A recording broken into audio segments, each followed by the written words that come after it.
телевизионната игра, познай коя е тази дума, играете за 100 лева, повтарям 100 лева, потретам 100 лева, днешната награда. Днес думата никак не е трудна, но пък за много вкусна, затова трябва да познаете един жълт, вкусен, сладък, цитрусов тропически плод. Думата започва с А и завършва на нас. Ало? Ало? Да? Добра, здравейте. Добра, здравейте, ако ще така се думата говорим, да. е рошева чучулига на син камък. Добре. Добре, трябва ли от началото сте такива идиоти? Шегувам се. Думата е тиква. Как? Тиква.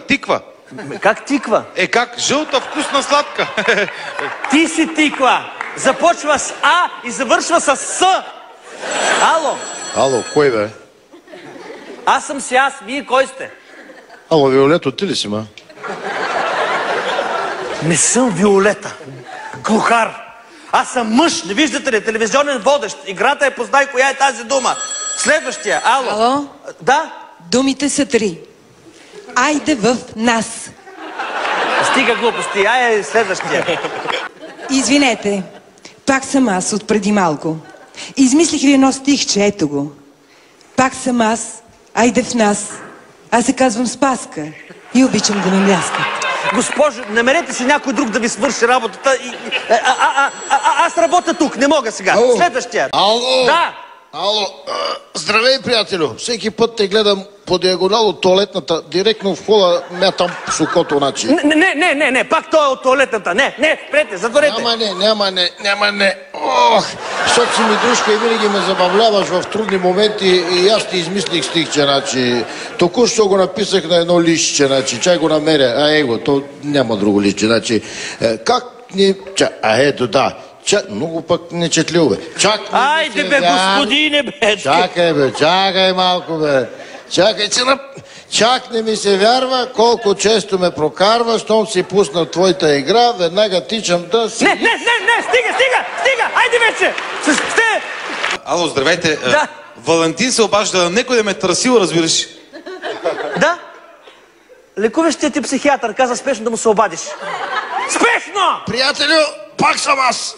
Извинявай, това стихотворение, дето ти го посадих, държиш ли да ти го пратя, защото не виждам друга хартия около мен? Не държа, не ми обяснявайте, затворете, следващия. Да. Аз страхотно много ви ценя като телевизионен водещ. Вие направо сте невероятен и страхотен. Виждам, че тази вечер е посветена на поезията, затова и аз бих искал да се включа с една лирична поема, по-точно ода, посветена на вас. Благодаря ви. Да? Да започвам ли? Да, кажете. Така. Аз се казвам Анастас, а ти си долен Хондурас. Затворете му на този Хондурас! Ще откача, ще плодея вече! Не искам... Край, аз се отказвам вече! Стига! Откачих ви, ще му побъркате, бе! Балумници! Какво? Сине! Какво? Защо ме лъжиш, бе, мама? Ми нали каза, че си лекар? Хирург? Аз... Толкова... Що се правиш на маймуна, бе, мамо? Затова ли ти давах пари? Затова ли ти мазах вили с лютеница? Маймуна по телевизията да станеш, бе, мамо? Мамо! Аз... Права си, мамо! Аз не сполучих живота.